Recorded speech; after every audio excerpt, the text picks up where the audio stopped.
Hello everyone, welcome to my channel ETL Hub.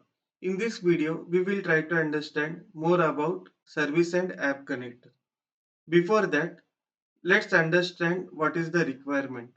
Here we want to build a process where we want to get the data from Bookstore API about a specific book.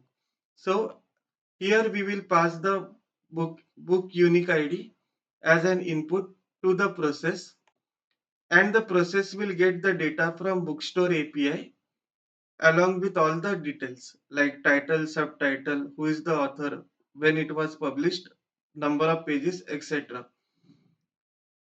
So this entire example will be split into two parts. In the first part, we will try to create a service and app connector, and in second part, we will try to build a process on top of that. Let's get started with the part 1 to create the service connector. For learning purpose, we will use Bookstore API in most of the examples in this series.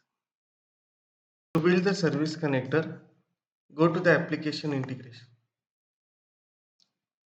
Click on new button.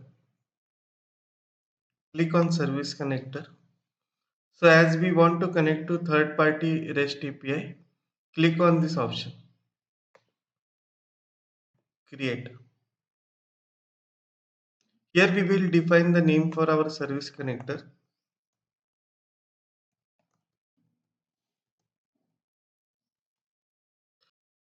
Go to the action section. Click on this icon to add the action item.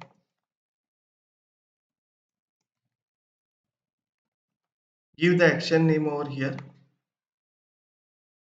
So if this option is enabled, failed on HTTP error, service connector will fail if there is any failed response with an HTTP error. Now go to the input tab. Here we will define the fields that will be passed from process to the service connector.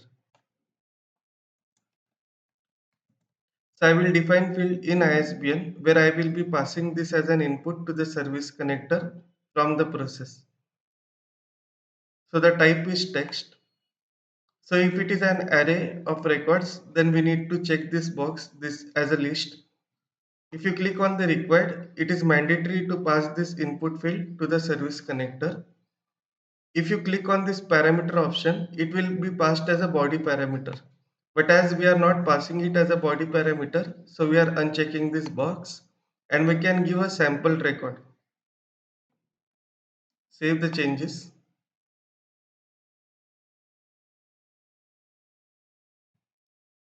Now go to the binding section. Here we will give the details of the URL. So when you execute this, so this is our endpoint URL. Whatever is there after question mark, those are generally query parameters.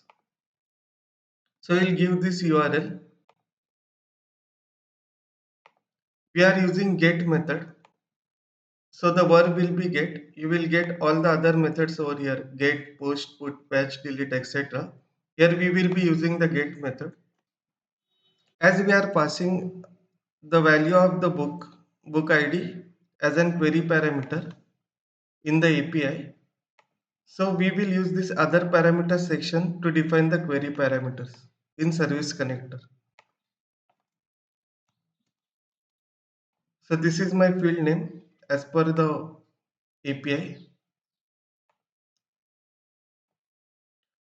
So I will be the passing value from the process that was defined in the input section. So for this, click on the source, click on this FX button.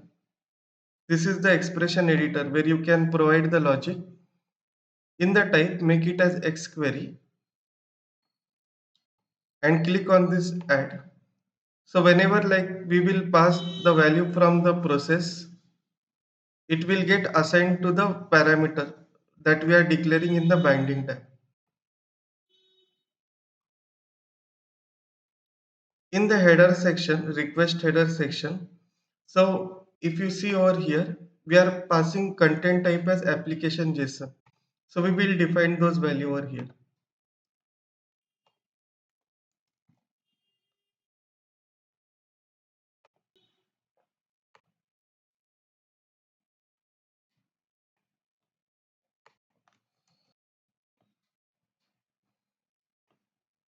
In the output tab, we will define the fields to get the response as an output to the process for further processing from the service connector. Before that, let's test whether it is working fine. So you can test it either on the cloud server or your secure agent. So as we are processing the REST API call, we will test it on the cloud server. Yes, so the result is successful. You can see the HTTP code as 200. So this is the URL that has formed. This is the endpoint URL. This is the query parameter that we have passed. So this is the response payload. So we have root, website, page. Within the root, we have all the details of the response. This is our REST request. So in IICS tries to process everything in XML format. So you can see all the header names that we are passing, the REST params, query param that we are passing, the method, everything you will get to know how the request is formed at service connector, and this is the REST response. So you will get all the details in the XML form, including the response headers. So from here, I want to fetch only website, page, ISBN number, and title of the book. So we will define those fields over here. So go to the output, click on the plus sign, give the output field name. So we want to get it from this ISBN field that is coming as a response field. So we need to check this part as a property and give the name as ISBN. Similarly, we will create for other fields. The type of this output field is text. Now go to the text results, test it. So you can see the values that are coming from the response, that is website, page, ISBN and title, has been captured as the output fields. So these output fields can be used further in the process to apply the business logic as per the requirement. Now save the changes. To make the app connector on top of this, we need to publish it first. Once it is successfully published, now go to the new section, go to the app connection and create the app connector.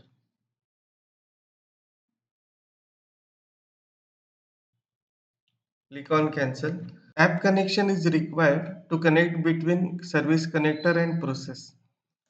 So if you have any other types like making connection to the flat file like FTP file, there are other versions like API version v2, Kafka. We can directly define connection over here. Connection to the service connector. Go to the service connector that has been created. Give the app name, app connection name.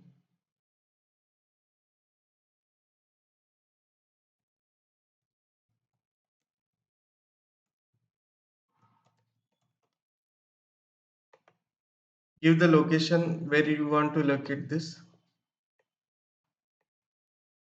Run on cloud server or secure agent. So you can run either of it. Choose this option as we are running this for REST API connector. Save it.